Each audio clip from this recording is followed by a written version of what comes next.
Bienvenue sur cancero.net, je m'appelle Serge Evrard, je suis chirurgien cancérologue à l'Institut Bergonié à Bordeaux, où je coordonne le groupe digestif et le département de chirurgie. Et je suis également directeur d'activité clinique et de recherche clinique de l'ESSO, qui est l'Institut européen de chirurgie oncologique.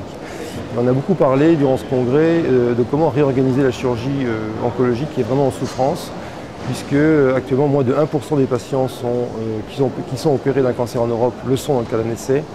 Et tout le monde sait que la qualité des travaux chirurgicaux est très très mauvaise, il y a très peu d'essais randomisés, les essais randomisés sont de très mauvaise qualité, donc vraiment il y a un gros problème.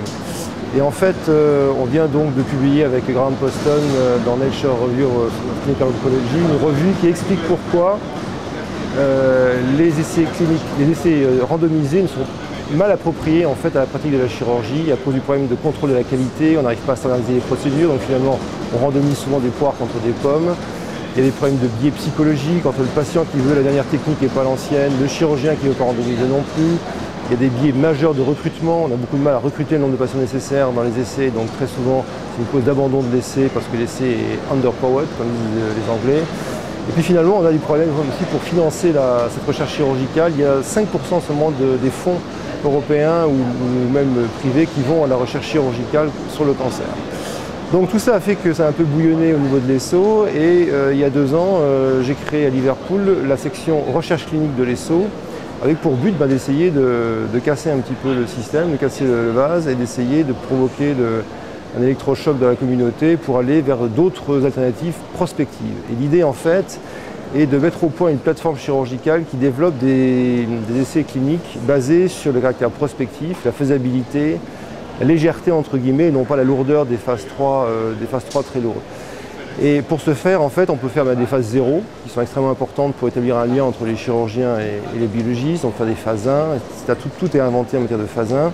On peut surtout faire des phases 2, de bonnes phases 2, des phases 2, des twins phase 2, des twins phase 2 avec un plan de Simon, on peut faire des phases 2 randomisées, tout ça c'est complètement sous-exploité actuellement. Et puis on peut faire aussi des phases 4. Et là la phase 4 c'est vraiment ce qui va réconcilier les cliniciens avec la vraie vie, puisque beaucoup de praticiens, y compris en oncologie médicale, soulignent actuellement le fait qu'il y a un gap entre la vraie vie et les résultats des essais randomisés. Puisqu'en fait on randomise les patients, ni il est trop jeune, ni il est trop vieux, ni il est trop malade, ni il est trop avancé. On en tire des conclusions qu'après on exporte sur une population qui est la plus fragile, la plus malade, la plus vieille ou la plus jeune. Et donc en fait on se retrouve avec une discordance de résultats. Donc les phases 4, donc il existe plusieurs modèles, les quasi-expérimentaux, on peut quasiment faire une démonstration très proche de l'essai randomisé, les essais de outcome study sont extrêmement appropriés en fait à la chirurgie, ils devraient permettre d'avoir très rapidement des résultats intéressants. On vient de lancer 2 phases 4 avec l'ERTC et l'ESSO.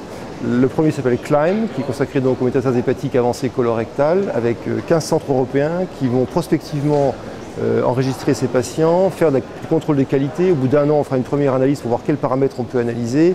Et tout ça va nous donner des résultats qu'on n'a jamais eu en prospectif dans ce domaine de la chirurgie. Et le deuxième essai, donc celui-là il est déjà parti, on a déjà 27 patients inclus. Le deuxième essai, c'est DREAM, qui en fait va étudier le positionnement de l'IRM en diffusion dans cette même maladie. Et le GCOG japonais a accepté de s'associer à nous, donc on va avoir en fait cette même grande étude prospective en Europe et au Japon, avec là aussi donc des résultats extrêmement intéressants. Donc l'ERTC et l'ESSO ont bâti un partenariat qui est tout à fait nouveau, qui n'a jamais existé, grâce à Denis Lacombe, qui est le nouveau directeur général de l'ERTC.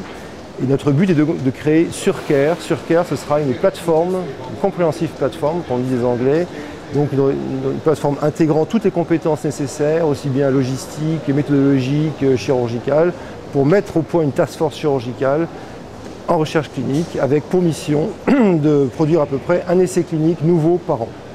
Donc voilà l'objectif qu'on s'est fixé. Et on espère donc que d'ici déjà, je dirais 2-3 ans, on va avoir les premiers résultats qui vont arriver. Bien évidemment, après, on élargira ces essais à d'autres disciplines. On ne fera pas que du digestif, on fera du sein, on fera du sarcome, etc. Et je pense que c'est le seul moyen de véritablement redynamiser la recherche chirurgicale oncologique. Merci.